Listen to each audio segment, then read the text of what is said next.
like to welcome everyone that is dialing in via Zoom. This is our second Zoom event. We had a toast to Fleet Week on their departure, quote unquote departure, back in May. But this is by far our largest event on Zoom. And just like many organizations, we're having to adapt to the new world. Alex will go more into the award, but this is a nationally recognized award that we award to an author based on Navy history, our naval heritage. And we're very, very proud of that. And we encourage everyone who have not bought the book to get the book, read it, learn about the convoying during World War II, and the legacy that's left for us that we carry on today. If you have a question for the author, type it into the chat room, excuse me. Do not use the raise hand function, as we will not be able to see you. Alex Lunny, chair of the Barry Award Committee and today's moderator, will ask Bill as many questions as time allows. With that, I'm going to like to introduce our council chaplain, Father Murray, for the invocation. Father. Thank you very much, Frank. Let us pray. Eternal Father, strong to save, we gather tonight to give thanks for the members of the Armed Forces of the United States, especially the men and women of the sea services, who, following upon the example of Commodore John Barry, have defended our country with bravery and devotion. We give thanks, O Lord, for those who have perpetuated the memory of their deeds, especially William Geroux, who has written well of the heroism of our merchant mariners and Navy personnel who served our country on the Murmansk Archangel run in World War II. We are inspired by his account of this too little known chapter of our history. Teach us, O Lord, to imitate the courage and patriotism of these brave Americans. Continue to bless our nation with dedicated soldiers, sailors, airmen, Marines, and merchant mariners who stand watch today against all those who would harm us. Today in particular, we remember the 880 officers and sailors of the USS Indianapolis who perished 75 years ago this day. Bless the President of the United States and all those who exercise authority in our country. Bless the members of the Navy League of the United States, you who live and reign forever and ever. Amen.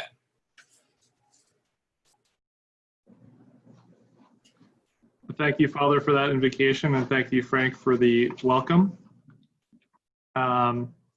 So my name is Alex Lunny, and I'm the chairman of the Commodore John Barry Book Award Committee. This is our our seventh year, and the award was established by the Navy League New York Council to recognize and encourage excellence from authors who have made significant contributions to American maritime literature, with a specific emphasis on books pertaining to the U.S. Navy, Marine Corps, Coast Guard, and Merchant Marine.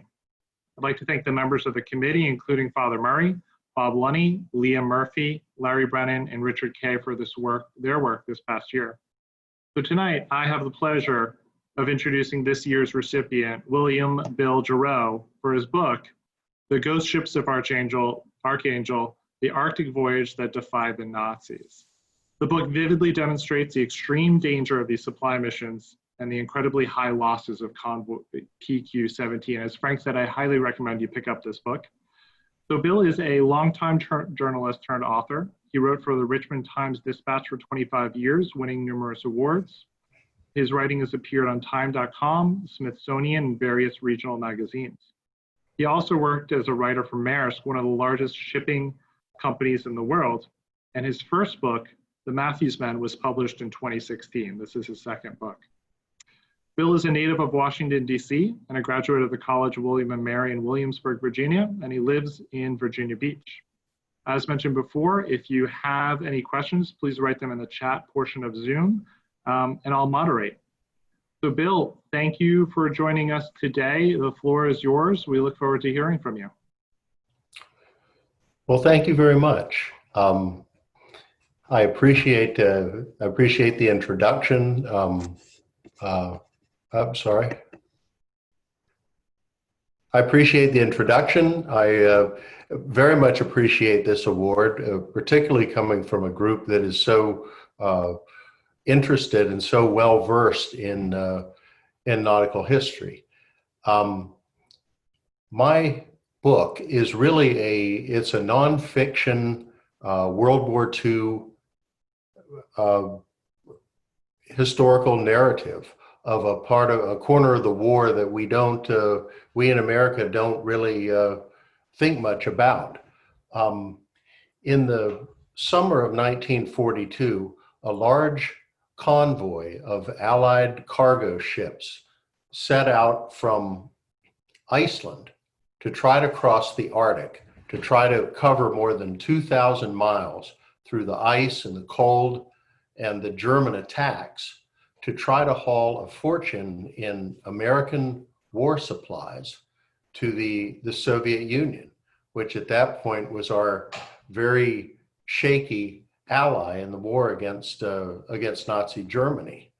For the men who survived this voyage, who made it through this convoy, which was designated PQ-17, the reward, the payoff, was a very sobering introduction to Joseph Stalin's police state of the Soviet Union. And really, they got a preview of the coming Cold War. The PQ-17, the convoy that I've written about, and all the Arctic convoys have pretty much been forgotten in the United States. But they are much better remembered in Russia. PQ-17 is very well known in Russia.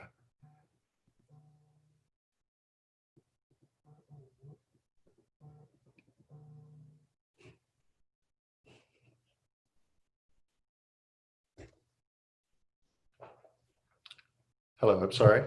But it's not remembered in the way, necessarily the way we would like or that we would agree with.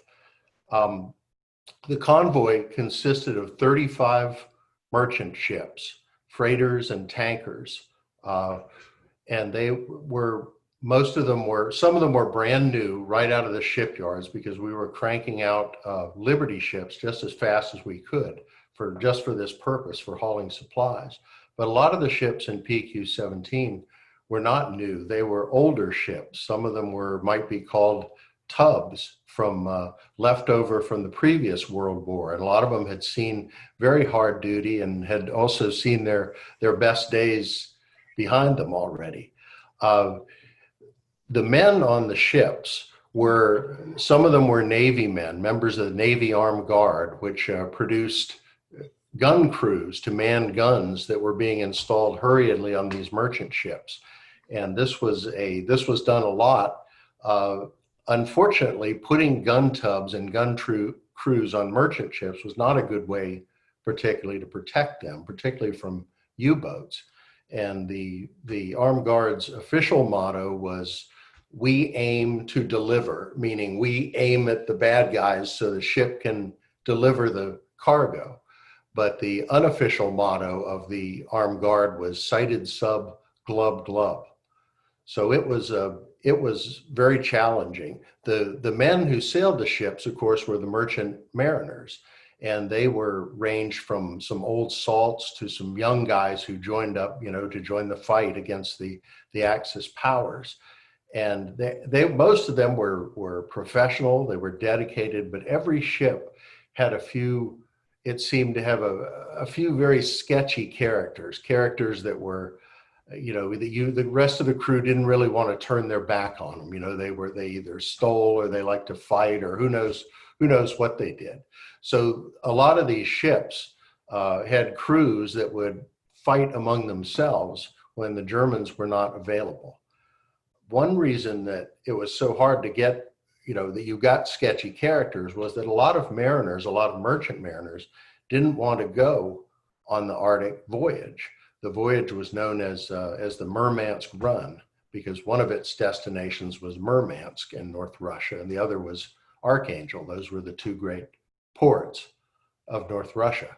So the convoy routes led through areas where polar storms would come barreling down, causing huge steep seas, ice and precipitation in every imaginable form, and temperatures that would sometimes plummet down to 20, 30, and even 40 below. And at 40 below, it's cold enough to literally to freeze your eyelashes off painfully. The men could not stay, they had to be out in the cold in the worst weather, because when it was really bad, when it was sleeting or anything was coming out of the sky, any form of precipitation would freeze quickly on the superstructure of the ship, and the ice would accumulate very quickly, and it could get so heavy that it would make the ship unstable and subject to capsizing. So the whole, just going through the Arctic was dangerous, but the Germans had made it much more so. They had conquered Norway and turned the coast of Norway into really a fortress. And the coast, if you've been to Norway or even seen it, is serrated like a knife with these fjords. And it's some of the most beautiful scenery on the planet, but it's a great place to hide U-boats and even big warships. And the Germans had the giant battleship Tirpitz in the Norwegian fjords. It was the sister ship of the much more famous Bismarck, which the British had sunk. And the Tirpitz was essentially the same ship. It was one of the most powerful warships, if not the most powerful, in the world. And the men on the convoys were in constant fear when the convoys sailed past Norway, that the Tirpitz was going to choose that time to burst out of one of the fjords and lay waste to these ships. And they nicknamed the Tirpitz the Big Bad Wolf. The worst danger, even worse than the Tirpitz in a way, was the German bombers. The Germans had hundreds of these things stationed at bases all along the Norwegian coast within range of the convoy routes. And they had so many bombers that they could attack the convoys in wave after wave after wave and without let up. And this was especially true at the time PQ-17 sailed, because it sailed in the summertime. And in the summer, as many of you know, because of the tilt of the Earth's axis, the sun doesn't set in the Arctic. It hangs in the sky for 24 hours a day. And in that perpetual daylight, a convoy is very vulnerable to bombers, but really to everything. And it was so dangerous to send a convoy across the Arctic in the perpetual 24-hour daylight of summer that the British Admiralty, which was in charge of protecting Arctic convoys, asked that they be discontinued until autumn, when darkness would return to some degree to the convoy routes.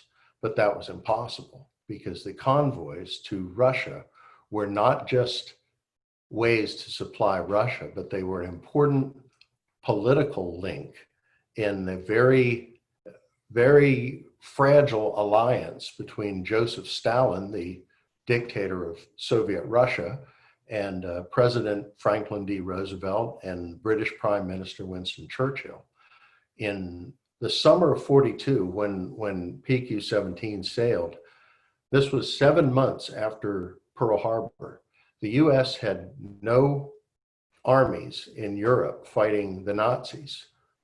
We were fighting in the Pacific. The Japanese had left us no choice there, but we were very careful about how soon and under what circumstances we wanted to send our armies into Europe. And the British didn't have any armies in fighting the Germans in Europe, but the Soviets, Stalin's Red Army, was engaged in a savage war that the likes of which we never really saw.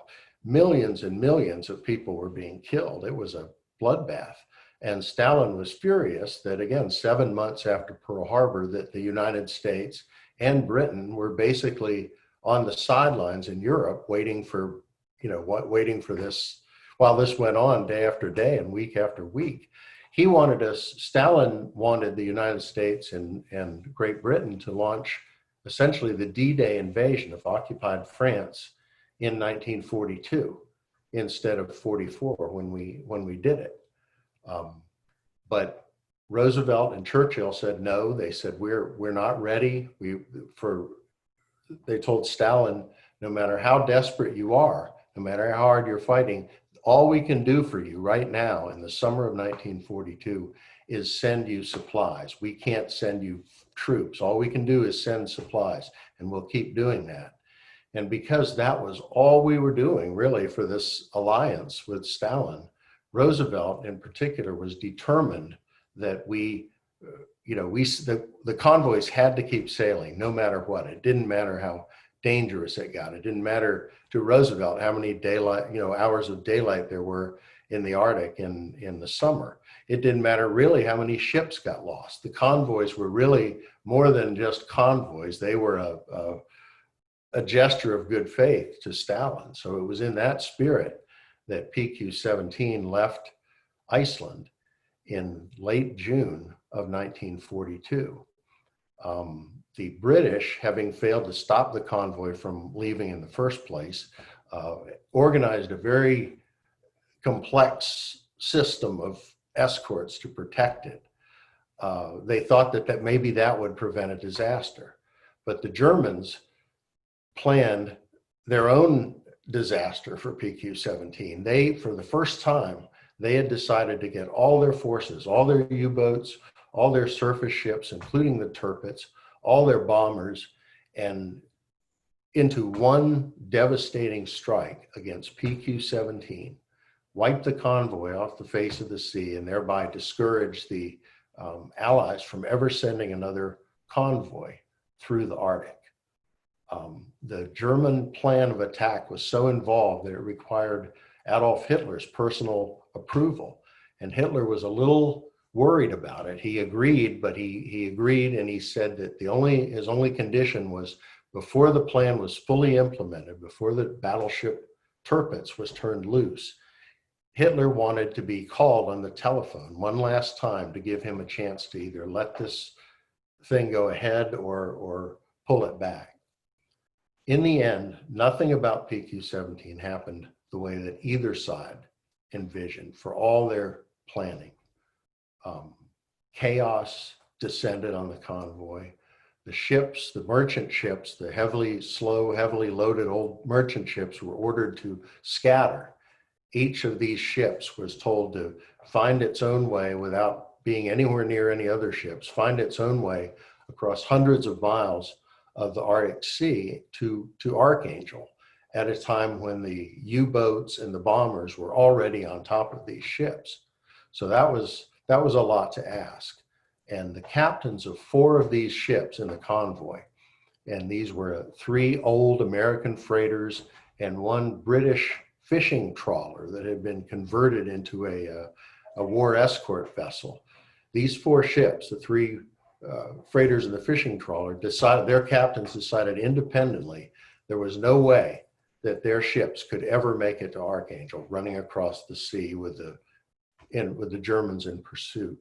They thought their only chance was to trick the Germans and to go in the exact opposite direction of Archangel, to go almost due north, go into the polar ice field among the icebergs and the floes and the pressure ridges, and hide in there until the German attack subsided, and then pick their way through the ice to Archangel.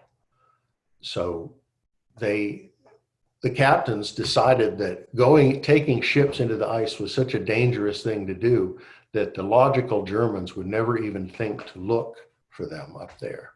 But that turned out not to be true. So what happened to the 4 ships, the Ghost ships, and the rest of PQ-17, and how they affected the relations between the great powers of the Grand Alliance against Hitler, is the subject of my book. When I was deciding how to research this book and write, I'd spent very little time in the Arctic. But the book is really so much about the Arctic. It's everything that happens to this convoy happens the way it does because the convoy is in the Arctic rather than somewhere else. So I wanted to see it. I wanted to see these places. And I resolved to try to get on a ship and get a ride from Reykjavik in Iceland to Archangel. And I had some friends in the maritime industry at Maersk, and I, tried to get some help, and I wasn't getting anywhere. And somebody said, "Why don't you try a cruise ship?" And I thought, yeah, a cruise ship, I to be honest, I'd never really wanted much to go out on a cruise ship, even before the coronavirus came along. And I was, the idea of researching this gritty war story from the luxury of a cruise ship just seemed sort of odd. But I did look, and sure enough, there was a cruise ship that was following the latter part of PQ-17's voyage. It was going to Archangel, it was going to Murmansk, and it was going all through the Norwegian fjords, where the Tirpitz and the other German vessels waited in ambush for PQ-17. And it was going to these places at almost the exact dates on the calendar that PQ-17 had gone there 75 years before. So I thought I would not only see these places, but I'd see them, I'd experience them in the same 24-hour daylight that these guys did. And I thought at least I would get a sense of what sort of environment they had to sail in. So I went on this cruise, and it was great. It was all those things, and there was this little community of Arctic convoy fanatics on board the ship that knew things that I'm sure nobody else in the world knew, and told them to me. So it was a lot of, even the captain was a Russian who knew all about the convoys. He had, like a lot of Russians, he learned about them in school. So no point on the cruise did we see any ice in the water. And of course, the reason is the global warming is transforming the Arctic completely as we sit here. Even the ghost ships that were trying to get as close to the North Pole as they could in 1942 could get maybe within 600 miles. But today, a convoy could sail all the way to the North Pole, probably without encountering any ice thick enough to stop it. So really, the Ghost Ships of Archangel, the book, is more about an Arctic that doesn't exist anymore, except in our records and in our memory. When I got back from the cruise, I went back to Russia, this time at the invitation of some Russian historians and retired naval officers who are really into preserving the memory of the Arctic convoys. And I learned a lot about the Russian side of the story, which I've included in the book. And I've just found really, really fascinating. And I made some friends over there in Russia, but truly there were times there when it was, I was reminded in unexpected ways that our relations with Russia have been getting worse and are not very good. I went to walked around the still very remote fjord in Iceland where the convoy departed from, and everywhere I went, I was surprised to find there were memorials and also scars of World War II in places where I had never really thought of World War II as having taken place. And there is in the beautiful Norwegian city of Trondheim, just along the coast, there is a city park the site of an old fortress high on a hill. It's beautiful. It's a grassy park. It's got playground equipment. It's got frisbee golf holes. But if you walk maybe 20 or 30 paces from one of the frisbee golf holes, there's a sort of a low slung display case. And you look down there and there's a little marker that says, these are the preserved remnants of a Gestapo execution post, where the Gestapo had, I guess, shackled, captured resistance fighters or whoever else they were looking to kill before they shot them. It's just a stunning thing to see in that setting. And I saw a lot of things like that. Every place I went to research this book, I found something really fascinating about it. And I've really tried to convey that fascination in the telling of this tale. Thanks for taking the time to listen to me, and hopefully we'll have some questions. Hi, Bill. Thanks for that. We do have a few questions, and I encourage everybody else to use the chat to ask some more. So one of the first questions is more of a general one. Why do you think there's still so many untold stories from World War II that captivate today's readers?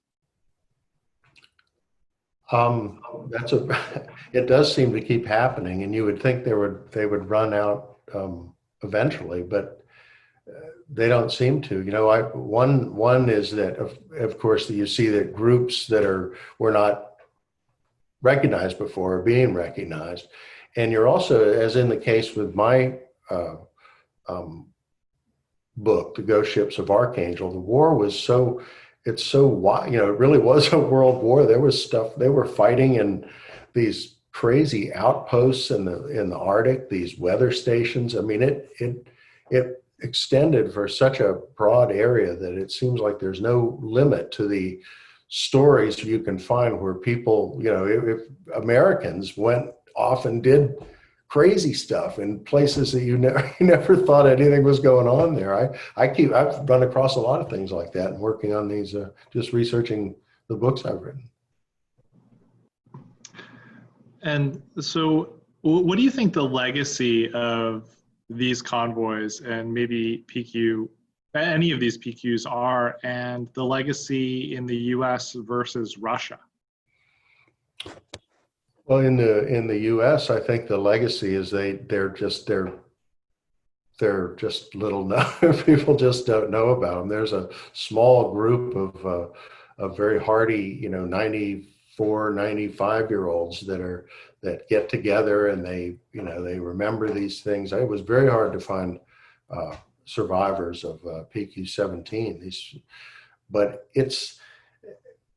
I don't know so in the United States, I don't know what it is. In Russia, it's fascinating. To them, these Arctic convoys are a big deal. They're a big part of Russia's war story of how Russia, and of course, and that's as far as Russia is concerned, Russia basically won the Great Patriotic War, which they called World War II, and we were helpful, but that's the way they look at it. And the convoys are sort of a double-edged sword because we did send them a lot of stuff, but we were doing it at a time when they were fighting basically by themselves at enormous cost, and some of this cost certainly was self-inflicted by them. But it was there are a lot of Russians that just think the sheer weight of casualties was so anyway the convoys count as us being helpful, but maybe not that helpful because they were convoys rather than armies. That's the way a lot of Russians feel. A lot of Russians feel like they won the war and they appreciate our help. But even if we had just done nothing, if we'd stayed on our shores, they felt like they would have won it. They would have beaten Hitler eventually. Can you talk a little bit about whether there was any Soviet Navy contribution to these escorts, whether they were able to, or was there anything that they could have done to help these convoys? It was a common complaint among the Allies that the Soviet Navy was not very helpful. And in fact, the Soviet Navy, particularly up in there, was quite weak. They did not have a lot of forces. They were in some disarray. So they were, I've read some of the accounts or the memoirs of the Soviet admirals and some of those guys who were very, very outspoken and had a very different idea of things than our people did. But they would admit themselves that they really had very few powerful warships to bring into play, nor did they have much in the way of planes. They were using, mostly British planes. And so they were pretty bereft when we started bringing that stuff to them. They were desperate. One lady told me that she was eating that food from the convoys until, I believe, 1954. And indeed, the convoys were bringing some of those planes over themselves. They were. A lot of these planes were, they had, a lot of these big ships, that have large decks had planes either in crates on the deck, or in some cases, the planes themselves just, lashed with some steel cables to the through ring bolts in the deck. So and you had to, they might be right next to some tanks or some jeeps. They used up every square foot of deck space with all sorts of vehicles and aircraft and everything. And planes, of course, were one of the most precious commodities we were bringing them. So we have another question here going a slightly different direction. One of the things I liked about the book is how much information you put in there about the decisions behind what happened to the convoy. So this question is asking if you can talk about Sir Dudley Pound and his decisions and how that affected the convoy to, I believe that was the scatter order. Yes. Dudley Pound was basically the operational head of the British Navy at that time, and was the one who gave the order to scatter the convoy. My feeling about him, and his exactly what he had done remained secret except to very few people for a long time. And he had died, I believe in 43 before the particulars really came out. And once they did, even just the public, even once they knew the scatter order and the circumstances, then his reputation suffered some. I feel like giving that order, scattering those ships, was sort of a panicky mistake. I mean, the facts would seem to bear that out. But I also feel that he was put in an impossible situation. They tried to stop the convoy from being sent in the first place. There were political considerations which might have made sense in DC or in Moscow or London, but it was, he was just put in a really impossible situation, and he made a terrible mistake. I don't know how it would have turned out if he hadn't scattered them. There's no telling what would have happened to the ships. Probably better than they got. Interesting, thank you. So we have a more pop culture question here, because we're talking about the movie Greyhound with Tom Hanks. I don't know if you've seen it. It came out after I read the book. I haven't seen it, but the question is that we're disheartened that it was more about Hanks and the destroyer than about the merchant marine. Some of the items were exaggerated, such as the radio blasting with warnings from the Wolfpack captain. Did that really happen? Also, the captain stopped to pick up survivors in the movie. So the question is, did that happen? And do you know whether the U-boat captains were instructed to not pick up survivors, or what they were supposed to do after they sunk a vessel? The U-boat captains, I don't think were under any strict orders, but U-boats were so cramped that they really barely had room for the guys they had. They might pick up a survivor if they could determine that the survivor was a high-ranking, person that they wanted to interrogate, or some expert on some topic. But that was a little hard to do. They probably just didn't pick them up because they didn't have any. And plus, they're in the middle of a mission, a very difficult one in the middle of the ocean. So they don't really, they don't really want, prisoners can't really do them any good. They have to be pretty special.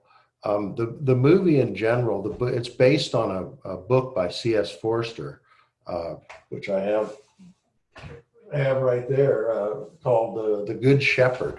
And it is an account of a destroyer captain basically shepherding a convoy of merchant ships across the North Atlantic.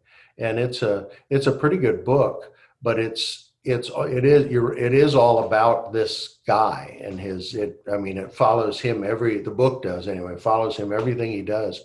And in some cases it is insulting of the merchant marine. It's written very much from the viewpoint of this, and I can't tell if the author felt this way or if just the character did. I was relieved to see apparently Hanks does not express that in the movie. I mean, he shouldn't. He played a merchant captain in Captain Phillips, so I think would have some some sympathy for the Merchant Marine. But I've not seen the movie yet, but I probably will. It seemed like it had a lot of CGI.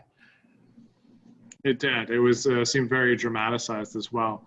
So we're talking about that one particular captain. A question we had emailed in beforehand was, let's see, is there anybody from your research on this book that you're interested in exploring more in, possibly doing an individual profile? And I'll just add too, I think you gave a lot of good description to the character of the men that were the captain of these ships, and it gave them a very distinctive feel. But was there anyone in particular that really stood out to you? I like the one, and I've since been told there are some others, but the only living survivor I could find, American, of PQ-17 was a guy named Jim North, who was a young deckhand on one of the ships, the Troubadour, that was in PQ, one of the Ghost ships, and he lives out in California, in Santa Barbara, and I went out and interviewed him, and he lives in a house built into the Santa Barbara hills in the kind of the shape of a ship. He's quite a character, and he had a good memory, and he was just as profane and outspoken as any author could possibly want. And I gave him I also had a diary from a guy on the same ship, very detailed diary. And this guy, Jim North, knew this guy with the diary who is deceased and hated this guy. And the guy with the diary hated Jim North. So occasionally I would give Jim a piece of this diary, a few pages. I'd say, what about this? And he'd send it back to me. And every page there'd be a little thing marked up with some angry scribble over something and letters, BS, big letters. So he was sort of my fact checker, and he was so much fun to talk with, because he was you can get only so much from documents, and then you want to talk to somebody who knew this captain. Was he a jerk? Was he you just want to be able to ask questions that people don't put in reports. I don't know if I answered your question, but I really like Jim North. That's great. So another question is, how successful were the convoys over time? So maybe you can put it, especially PQ-17 in a larger context. That is an interesting political debate. In the United States, we tend to tally up the amount of supplies we sent to Russia and say, look at all the stuff we sent them. But in the Soviet Union, for years after the war, Stalin always downplayed the importance of the convoys that we were sending, because they didn't really fit into his narrative that we, the Soviet people, won the war without anybody's help. These convoys, they were a fact, but they were always presented by historians as being, I think there was one figure that said it was contributed 3 or 4% of the total war, the volume of war supplies that the Soviet Union used. So it's, thanks a lot, but we were on our way. But once the Iron Curtain fell, a lot of researchers went into Russia and looked at some of the files that were open, and a lot of the Russian historians in particular went into these files and took another look at this. And today there are some Russian historians, and I quoted one of them, a couple of them in the book, saying that the convoys were very valuable to Russia. That the total may have been not 4%, but 10 to 14%. And all of this stuff was stuff that Stalin specifically asked for. He said, I need this grade of steel, I need this type of food, I need so many of this type of tanks. It wasn't just like we just put a bunch of stuff on ships and said maybe this will help. So it was 10% of the stuff you most desperately need. So probably more of a help than the Cold War Soviet Union would recognize. But the truth may sort of be lost in the mists of the, the propaganda and, all that's happened since the end of World War II. Thank you. So we have a general question that goes into a specific question, which is, can you describe the planning and communication structure for the convoys, and how closely involved was the Norwegian Navy? Wow. There were the convoy, the escort structure, which is what the British planned to protect the convoy, had three layers. There was a core convoy, which was the 6 destroyers and a bunch of small escort ships like the trawlers and these things. And this group of ships was going to follow the convoy all the way to Archangel. And in that group, the destroyers were the power. They were the muscle. They were really the only of those ships that really had any firepower. Then there was another layer that had cruisers and destroyers, and that layer was only going to follow the convoys so far, and then it would turn around because they didn't want to get within range, didn't want those warships to get within range of the planes, the German bombers. And then there was even a third layer, and this had the British and American battleships. This was a powerful layer, but this was reserved only if the Tirpitz, the mighty German battleship, took the bait and came out of the fjords and attacked the convoy far enough out of range of the German bombers that it could be a big, giant naval battle. That's what they were thinking. This could turn into a giant naval battle, and that's not what happened. The Norwegian Navy that I know of did not have there weren't any Norwegian vessels. There were Norwegian seamen and officers. One of the main characters is a Norwegian captain on Jim North's ship, but there's no Norwegian flag vessels, and the Norwegian Navy, they contributed vessels and mariners that were on some of the ships in PQ-17, but there were not any. Anyway, I'm repeating myself. I hope that answers your question. I think that was pretty thorough. And so this will be the last question. What are you working on now? What's in the future? I've got a couple of ideas. I'm fairly early in that process right now. I'm interested in the POW, the armies of German POWs that we kept here in the United States during World War II. There were like 400,000 of them scattered all over the country, and some of them are the ones that first came were just very, very hardcore Nazis. And it's just I think it was just an interesting experience. And I'm looking at a couple of storylines in that area.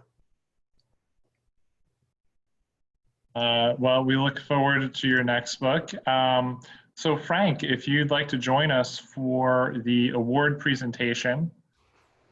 Hang on. Come on. There we go. All right. Absolutely. Thanks, Alex. So, Bill, congratulations. You're in great company. And thank you so much for writing this great book focused on the Merchant Marine and their contribution. So we normally would hand this over in person to Bill, but we have sent it to him now, the Commodore John Barry Book Award for 2020. So congratulations to Bill, and thank you so much for joining us. I will turn it over to Frank for closing remarks. Let's give Bill a big round of applause, at least virtually. Bill, congratulations. Thank you very much. I started reading your book and look forward to finishing it. Your intro is just whetted the appetite. Good. Because I have to say, I'm a history buff. but I have not read a whole lot about this, and I look forward to learning more about the Archangel run and this aspect of the war. So once again, thank you. Thank you for the book. We look forward to hosting you at some point here in New York at Francis Tavern. Once again, thank you. And I'd like to thank Alex for chairing the committee, all the committee members, going through the selection process. I know there's several books that they go through to pick this award winner. And also for everyone's hard work. I'd be remiss at this time if I did not thank the staff of the Navy League of the New York Council for helping put this on. Like I said, this is only our second Zoom event, our largest yet. I'd like to thank everyone for joining us during this time period. Hopefully next year, we'll be doing this in person again. But until that time comes, stay safe. And if you got any questions, please feel free to reach out to myself, Alex, our staff. We'd be more than happy. And once again, Bill, congratulations. We look forward to your next book, and best wishes. Thank you very much. Thank you for having me. I appreciate it. It's an honor. Thank you very much. And thank you everyone for joining us at this time. We will end the presentation, and we look forward to our next event when it does occur. Thank you very much. And like I said, Bill, congratulations. Thanks a lot. Thank you so much. Thank you. I'm going to add one last thank you. I forgot to thank Jess Hitchin, our executive director, who was the secret sauce who put this all together. So Absolutely. thanks, Jess. Yeah, Thanks everyone for joining. Thank you. Bye-bye. Bye-bye.